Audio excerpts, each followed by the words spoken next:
আসসালামু আলাইকুম ওরহমতুল্লাহি ওবারাকাতু। প্রিয় কবুতর প্রেমিক ভাই ও বোনেরা সবাই কেমন আছেন? আলহামদুলিল্লাহ, আমি আল্লাহর রহমতে ভালো আছি। আজকে আপনাদের জন্য নতুন আরেকটি ভিডিও নিয়ে আসলাম।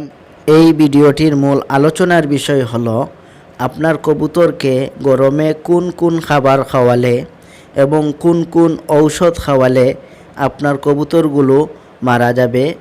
গরমে আপনার কবুতরকে কোন কোন ঔষধ এবং খাবার খাওয়াবেন না, এই নিয়ে আমি আজ আলোচনা করব। তো প্রিয় দর্শক, মূল আলোচনা শুরু করার আগে আপনাদেরকে আমি একটি ছোট্ট অনুরোধ করছি। যারা এখন পর্যন্ত আমার এই ছোট্ট চ্যানেলটি সাবস্ক্রাইব করেন নাই, তাড়াতাড়ি সাবস্ক্রাইব করে নেবেন, যাতে পরবর্তী ভিডিওটি আপলোডের সাথে সাথে আপনারা পেয়ে যান। প্রিয় দর্শক, আমরা দেরি না করে আমাদের মূল আলোচনার বিষয়বস্তুর মধ্যে ফিরে যাই। আজকের ভিডিওটির মূল বিষয়বস্তু হলো গরমের মধ্যে আপনার কবুতরকে কোন কোন ঔষধ খাওয়াবেন না এবং কোন কোন খাবার খাওয়াবেন না।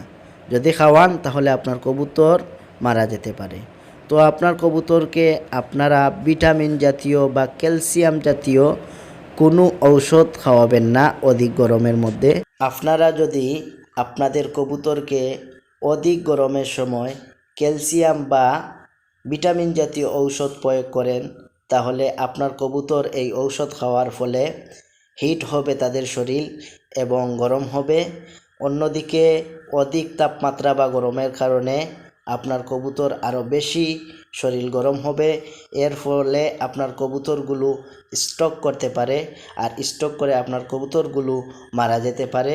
তাই আপনারা ভিটামিন জাতীয় বা ক্যালসিয়াম জাতীয় কোনো ঔষধ প্রয়োগ করবেন না। আর দ্বিতীয়ত হলো, আপনার কবুতরকে সরিষার বিচি বা সূর্যমুখীর বিচি ওই সমস্ত খাবার গরমে খাওয়াবেন না।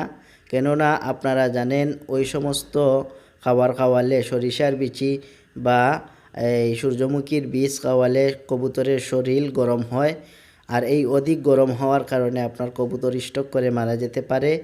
তাই আপনারা ওই সমস্ত খাবার বা ঔষধ প্রয়োগ হতে গরমে বিরত থাকবেন, তাহলে অবশ্যই আপনার কবুতরগুলো সুস্থ থাকবে। তো প্রিয় দর্শক, যেই সমস্ত পরামর্শ আপনাদেরকে দিয়েছি, আপনারা অবশ্যই এগুলো প্রয়োগ করবেন গরমের বেলায়, নইলে আপনারা আপনাদের কবুতরকে বাঁচাতে পারবেন না। সবাই ভালো থাকেন, সুস্থ থাকেন। আল্লাহ হাফেজ। আসসালামু আলাইকুম ওরহমতুল্লাহি ওবারাকাতু। পরিশেষে সবাইকে আবারও আমি একটি অনুরোধ করছি, আপনারা আমাদের এই ছোট্ট চ্যানেলকে সাবস্ক্রাইব করে যাবেন এবং বেল আইকনটি বাজিয়ে রাখবেন। আসসালামু আলাইকুম ওরহমতুল্লাহি ওবারাকাতু।